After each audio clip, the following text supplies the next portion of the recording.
साथियों नमस्कार, कैसे हैं आप सब लोग। आज बात करेंगे इम्पोर्टेंट जजमेंट की जो कि प्रोनाउंस किया है ऑनरेबल दिल्ली हाई कोर्ट ने concerning the child access and custody. Basically कुछ गाइडलाइंस हैं जिनको जो है यहाँ पर कंसिडर किया गया है, जो काफ़ी इंपॉर्टेंट है। जजमेंट है ऑनरेबल हाई कोर्ट का दिनांक 4/2/26 का। जो ये कंसर्न गाइडलाइंस है ऑलरेडी कंसिडर हुई हैं bye honourable Calcutta high court, bye honourable Karnataka high court. तो इनका सार क्या है, क्या कहती हैं गाइडलाइंस और किस प्रकार इसका हम जो है फ़ायदा ले पाएंगे। देखिए, जब भी बैटल होता है रिगार्डिंग चाइल्ड कस्टडी, तो कंसर्न पेरेंट चाहते हैं बच्चा जो है उन्हें मिल जाए। पर आपके चाहने से क्या होगा, करना तो कोर्ट को है, क्योंकि आप डिसाइड तो कर नहीं पा रहे हो। और जब कोर्ट डिसाइड करता है फिर आप रोते हो। कई बार ऐसा होता है कि बच्चा जो है दे दिया माँ को, पिता जो है रो रहा है। क्लियर है, बच्चा जो है दे दिया पिता को, माँ जो है रो रही। भाई जज साहब को जो ठीक लगेगा फाइल के हिसाब से, फैक्ट के हिसाब से वैसा वो काम करेंगे। फिर कोर्ट में कोई स्थान नहीं है इमोशंस का। कोर्ट चलेगा सिर्फ लॉ से और एविडेंस से।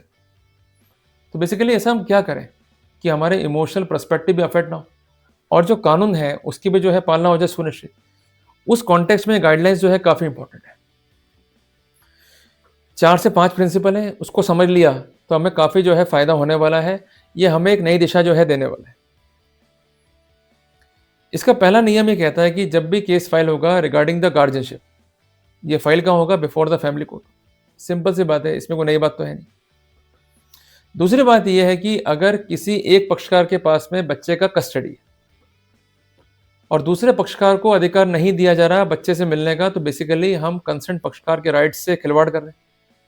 जो बच्चे का वेलफेयर है, जो बच्चे का डेवलपमेंट है, उससे हम खिलवाड़ कर रहे हैं। बहुत सिंपल सी बात है, इसमें कोई दिक्कत है क्या। तो कुल मिलाकर के हम ये बात कह सकते हैं कि जो विजिटिंग राइट्स हैं, दीज आर डोमिनेंट राइट्स, ये आपको मिलेंगे ही मिलेंगे। ये राइट क्यों नहीं मिलने चाहिए आपको, मदर को एक स्पेशल केस जो है चॉकआउट करना होगा। अगर वो ऐसा नहीं कर पाती है तो आपके राइट्स को वो कर्टेल नहीं कर पाएगी। सबसे इंपॉर्टेंट बात, जो फोकस है चाइल्ड कस्टडी केस का, वो क्या है, बच्चे का वेलफेयर और डेवलपमेंट। पर मैं एक बात यहाँ ऐड ऑन करता हूँ कि जब भी हम बात करेंगे बच्चे के वेलफेयर और डेवलपमेंट की, हमारी अप्रोच कैसी होनी चाहिए, ब्रॉड माइंडेड। इसको हम क्या कहेंगे, होलिस्टिक अप्रोच। हमें उदार दिल से बात करनी होगी। बेसिकली हम लोग लड़ाई कर रहे हैं हमारे ईगो के लिए। हमें जोर देना होगा कि हमारे पास क्या रिसोर्सेस हैं जिसका हम यूज़ करते हुए इंश्योर कर पाएंगे बच्चे के वेलफेयर और डेवलपमेंट को। अगर हम ऐसा नहीं कर पा रहे हैं तो निश्चित तौर पे we are not good parents.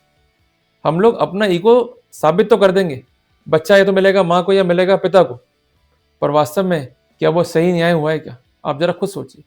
जब सुप्रीम कोर्ट बार बार ये कहता है कि बच्चे के लिए दोनों ही पेरेंट्स रिक्वायर्ड है और आप लड़ रहे हो, आप दोनों की रिक्वायरमेंट है बच्चे के वेलफेयर में, तो क्यों लड़ रहे हो भाई। या तो एक हो जाओ, बच्चे का वेलफेयर करो, डेवलपमेंट करो, या फिर अलग होके कुछ ऐसे अरेंजमेंट्स लिखो जिससे बच्चे का विकास हो सके। कोई सगा नहीं है आपके बच्चे का, ना आपके रिश्तेदार, ना आपके एडवोकेट्स और ना ही कंसर्न कोर्ट। आप जितना बच्चे का भला खुद से कर पाओगे कोई नहीं कर सकता है, या आपको मैं खुद कह रहा हूँ चैलेंज के साथ में। देखो बेसिकली आपको क्या नीड है, एक प्रॉपर काउंसलिंग की, एक प्रॉपर डायरेक्शंस की, जो होती नहीं हमारे पास में। और हमको लगता है कि भाई कोर्ट जो हमारी हेल्प करेगा या हमारे काउंसिल जो हमारी हेल्प करेंगे और बच्चा जो है हम ले लेंगे। ऐसा मत करो। लड़ाई में कुछ नहीं रखा है, समाधान शांति के साथ भी मिल सकता है। क्लियर हो गया अपने को। तो बेसिकली आपको फोकस करना है बच्चे के वेलफेयर पे, इसलिए बार बार मैं कहता हूँ कि you should go for counselling and apart from that we should emphasise on the child parental arrangement, ताकि ये सुनिश्चित कर सकें कि बच्चे के अधिकार क्या होंगे, हमारे अधिकार क्या होंगे और किस प्रकार बच्चे से मिलने के और कस्टडी के अधिकार को हम बैलेंस कर पाएंगे। क्लियर है। पर ये कैसे होगा, लगातार काउंसलिंग की जाए और लगातार इस विषय पर जो है काम किया जाए। कोर्ट जाके लड़ने से कुछ नहीं होगा। इवन कोर्ट भी कहेगा आपसे कि भाई जाइए मीडिएशन में अपने अपने अधिकार तय कर लीजिए। जब कोर्ट जाके लौटना इसी पॉइंट पर है तो कोर्ट जाए क्यों रहो। और अभी भी अगर आप कोर्ट में हो, परेशान हो कि क्या होगा कैसे होगा, ये सही टाइम है, गो फॉर इट। इसके रिजल्ट्स ऑप्टिमम हैं और आपको निश्चित तौर पर राहत मिलने वाली। और बेसिस क्या है इन गाइडलाइंस का भी, स्ट्रेस को रिमूव करना, कम्युनिकेशन को बढ़ाना, बच्चे का विकास करना, आपके राइट्स को तय करना। जब ये एग्रीमेंट खुद कह रहा है या गाइडलाइंस खुद कह रहा है कि ऐसा करो, तो फिर क्यों नहीं कर रहे हो भाई। क्लियर है। अगर केस चल भी रहा है तब भी इन गाइडलाइंस का बेनिफिट ले सकते हैं, पर समझदारी से काम लेना होगा। अगर काम अभी भी लोगे इगोस्टिक अप्रोच से तो सक्सेस नहीं ले पाओगे। और कई बार लिखा होता है कोर्ट के बाहर कि लोक अदालत की भावना से राजीनामा कर लो, ना कोई जीतेगा ना कोई हारेगा।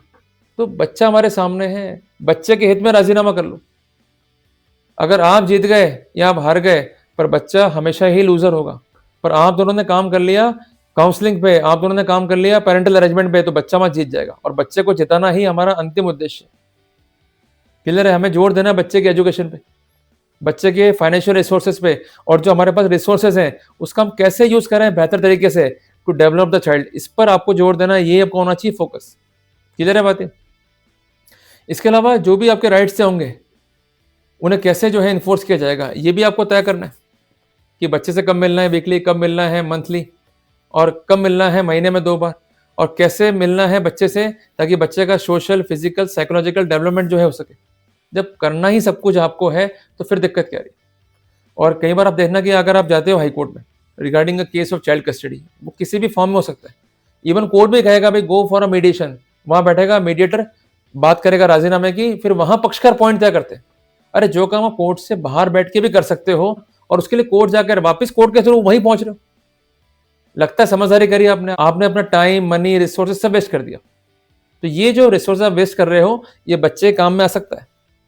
क्लियर है? इसलिए मेरा आपसे अनुरोध है कि आप बच्चे पर एम्फेसाइज करें, बच्चे के वेलफेयर पे एम्फेसाइज करें, बच्चे का डेवलपमेंट कैसे करना है उस पर एम्फेसाइज करें, काउंसलिंग पे एम्फेसाइज करें, ताकि हम एक इफेक्टिव वे में अरेंजमेंट्स को लिख करके बच्चे के वेलफेयर को सुनिश्चित कर सकें, अपने राइट्स को तय कर सकें और किसी को जो है कोई हानि नहीं हो, और एक ऐसी स्थिति जहां सब जीत गए, कोई नहीं हारा। और यही वास्तविक मंशा है इंडियन कोर्ट्स की भी कि सब जीतने चाहिए, कोई नहीं हारना चाहिए, more specifically in case of child custody and visitation. Clear हो गया अपने को? जल्दी मिलेंगे एक नए टॉपिक के साथ। टिल देन जय हिंद, जय भारत।